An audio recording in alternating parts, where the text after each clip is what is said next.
So our next point, there's been an article from Dan Kilpatrick from the Evening Standard, and they're talking about Nuno's job not being in immediate danger. Let's go through this article and let's pick it and see what's been said in it. Yeah, I'm just trying to get I'm just trying to get to the root of the article. It says Spurs settled for Nuno, and truth be told, there's been little in his brief reign to suggest the initial reservations about his style and suitability for the job were unfolded. Both clubs cover Pochettino, while the PSG are unwilling to entertain interest in the manager. That said, it's still early days for Nuno, and unlike Solskjaer, he's not thought to be in immediate danger with a defeat on Saturday, with an acceptance at Spurs that they are starting a new cycle which could take years to peak. Which Spurs fans probably don't want to hear. However, both fan bases share a gnawing feeling that the current state of affairs is unsustainable, barring a dramatic improvement that feels beyond the skill sets of either manager. While Solskjaer constantly invokes the United way, the club's stories past, Nuno has been reluctant to talk up Tottenham's traditions and has often appeared a man trapped between the way he knows how to play and the way he is expected to play. If there is a future for the Portuguese at Spurs, he must find a means of maximising their attacking talent and turn them into an entertaining side. Although on Saturday, his brand of caution may actually prove effective against Solskjaer's rabble. United were a mess of a half-baked press and wide open spaces against Liverpool, and a solid counter-punching approach could win the day, as it did against Man City. Both squads are undercoached, less than the sum of their parts, and relying on individuals in the final third. So the contest may be decided by a series of individual battles rather than a grand tactical plan. The most obvious on paper is the clash between Kane and Maguire. England's two most important players have been woefully out of form since the Euros. Each will be hoping to capitalise on the other's malaise.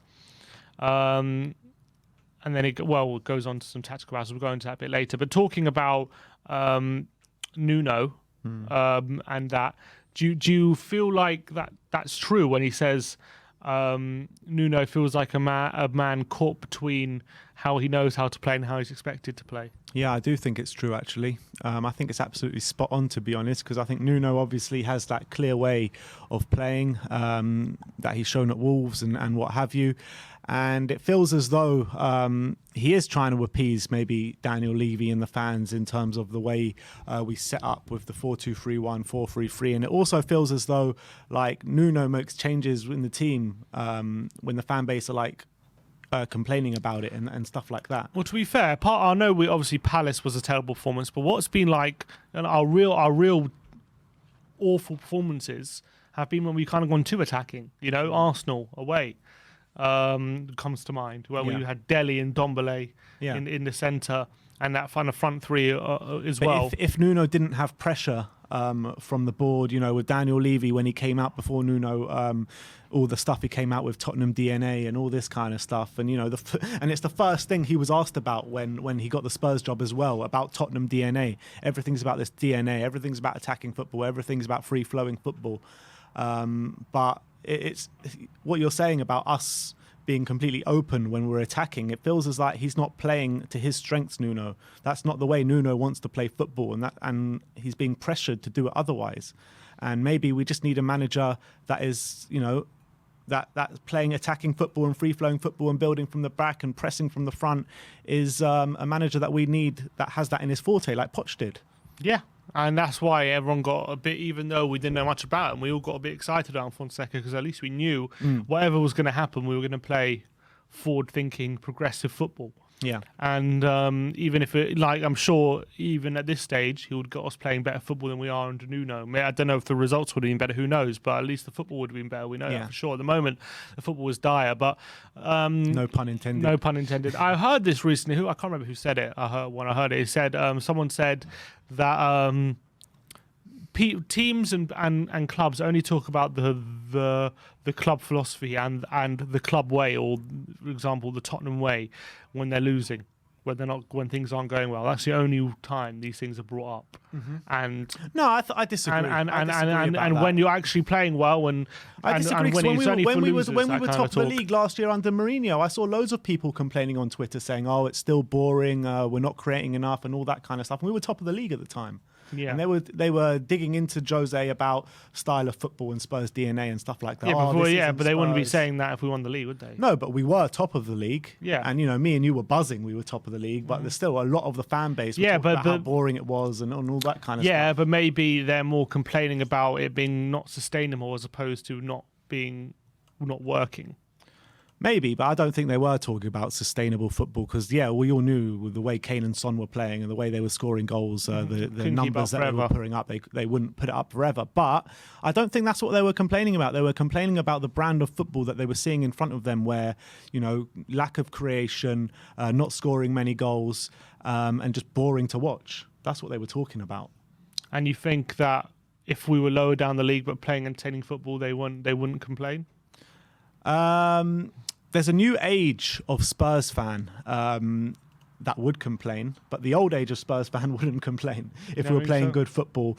Because the old age of Spurs fan, they're used to seeing the 90s football, the 90s dross, and like a lot of these fans are saying that I'd prefer to be in the 90s, seeing us actually try and attack than seeing what's happening now. Who says that? A lot of fans take me back. Who says take me back to the 90s? I've seen quite a few people say it actually. Really? Nah, it can't be a majority. It can't be any significant amount. I've seen quite a few people saying it just because of the style of play. People have been, I know it's more tongue-in-cheek than anything, but people are saying, take me back to the Ozzy Ardiles days when we got 5 or 6 up front. See how that goes. I don't know.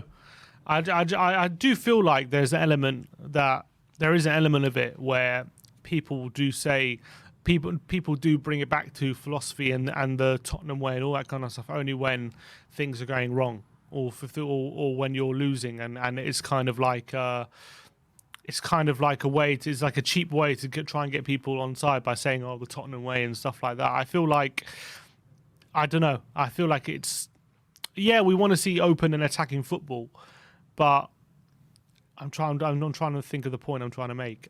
It's like it's not something that's the be all and end all, basically, of when you're obviously we want to be entertained, but the Tottenham way, like what is the Tottenham way? Just being open and attacking, like what the way is I think no people defense and all attack. Yeah, I think like I think people, all clubs get confused. Like what's the Man United way? Just attacking. Like what specifically is it? Like no, the Ajax. I think the only people who have like very specific like ways of playing are like Ajax and like Barcelona and those teams, like very hyper like tiki-taka kind of specific. Like in terms of Tottenham and Man United, like what specifically makes it Tottenham or United? What's the difference between Tottenham's way and the Man United way? The reason why people called the way Pochettino plays football the Tottenham way is because of the way the football that was, I know it's a long time ago, I'm going to take you on a bit of a history lesson, but in the 60s and the 50s when they created that push and run style of football that Tottenham brought into this game. I know it was maybe I'm talking about the English game here, not worldwide football. I know it was probably brought in by Ajax or someone like that, but Tottenham brought this football to England, and that since then has been called the Tottenham way of playing football. And under Pochettino, it was a very similar style of football to what it was back in the 60s when we won the league. So that is what people call the Tottenham way of playing football. You're saying Pochettino's was very similar football to how we played in the 60s? Push and run, yeah. It was very different, surely. What's the very different? Football's it's very developed. different. I know football's developed, but come on, push and run is like crux that's just playing 1-2s. Like that's not, you know what I mean? What do you mean? It's just playing 1-2s? That's what push and run is. You play into feet and then you make runs. It's attacking full throttle football. That's what it was when we played in the 60s, and that's what it was under Pochettino. Football's developed now. You can't play the same way. You can't play the same way you played in the 60s. Look, of course, it's not exactly the same way of playing the 50s, but it's the same nucleus. But what? Okay, so I don't know. We were quite defensively solid under Pochettino. It wasn't just full throttle football all the time. Yeah, we were defensively solid, and we were just so exciting. So it exciting. It was because of high pressing. So exciting to watch. It was more like a pressing kind of intense system of playing, more about physicality, more about hard running, which is why when the team started to get drained, it was difficult to keep up because it's so much about physicality, not just about attacking. That's how it was possible. So, like, I don't know, was it like an updated Tottenham way? Was that what it was, or like? Yeah, exactly. What's the Man United way? What is that? I don't know what the Man United way is. What's the West Ham way? What West Ham to get battered everywhere you go. That's the West Ham way. So I don't know. I find it hard to like.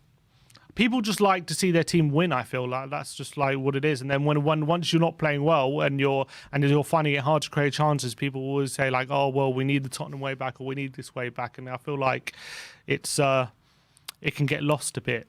All these things to a certain extent, but look, to a certain extent. But Tottenham have always pre Daniel Levy played attacking football pretty much. Always. I mean, every Spurs team since then had one of these players, had loads of these players that you want to watch, get down on the football, play exciting football, so unpredictable. And that's what the Tottenham DNA is. And that's what the Tottenham DNA is. And since Daniel Levy has come to the club, we've had managers like George Graham. Oh, George Graham was before Daniel Levy, I take that point. But post that, you had George Graham, you had Juan de Ramos, the two managers that won us trophies, funnily enough. The Tottenham way, Nuno, I see Harry Redknapp being more of the Tottenham way than Pochettino. Harry Redknapp definitely was, because he was literally gung ho. He was literally gung ho. He was like, whatever, just go forward, try and create football, and we'll get battered sometimes, but we're going to win more games than we lose. Yeah, and that was kind of it. Way. And we are good enough players. Yeah, he was. That's what I do feel. That's what I do feel all of that. But then you can't always rely on a philosophy to win you leagues and title and football matches. You know what I mean?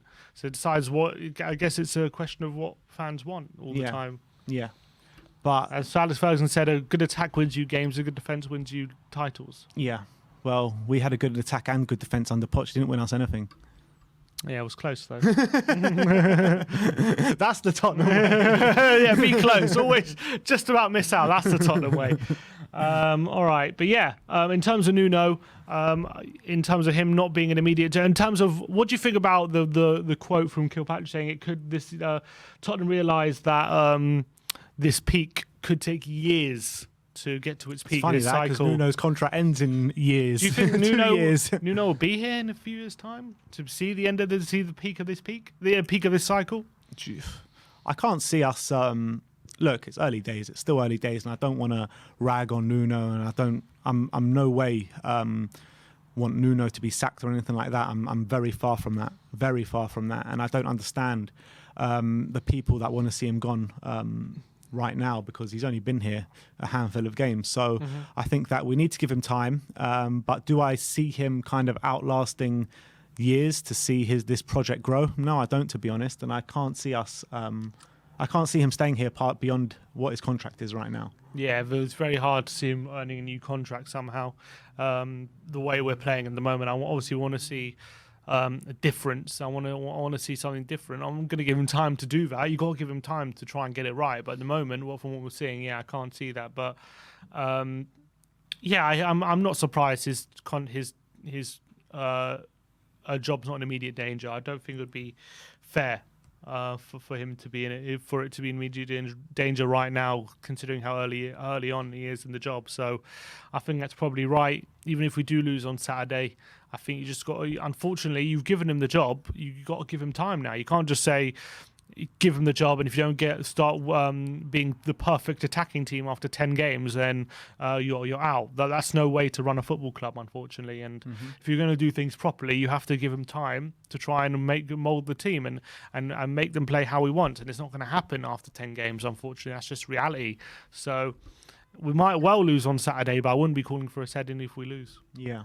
How bad does it get for you to start questioning Nuno? I mean, we're questioning Nuno already, but in terms of asking for him, wanting him to leave. Yeah, I mean, once we're out of the conversation for like top 6, then you got to start saying, okay, well, look, this squad has definitely got to be in the conversation for top 6, doesn't it? And that would be completely out of the question. Look, if Nuno was to finish sixth this season, that's just pretty much what we expect, isn't it?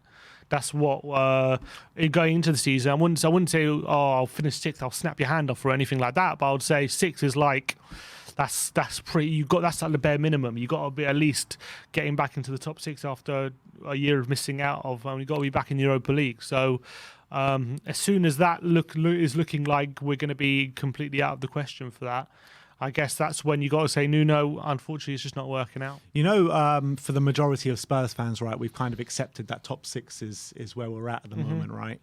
Do you think that Spurs fans still accept that if Arsenal finish above us and we finish top six? It'd be harder to accept, probably not. It'd be definitely harder to accept if Arsenal finish fifth and we finish sixth. I think it'll probably look worse, because we believe we have a better squad than Arsenal, don't we? So if that happens, then for sure it makes it look worse. But if it's Leicester finishing above us or something, then it was a bit more acceptable, I guess. All right, well, that is Dan Kilpatrick's take on the Nuno situation. Let me know in the comments your thoughts regarding that.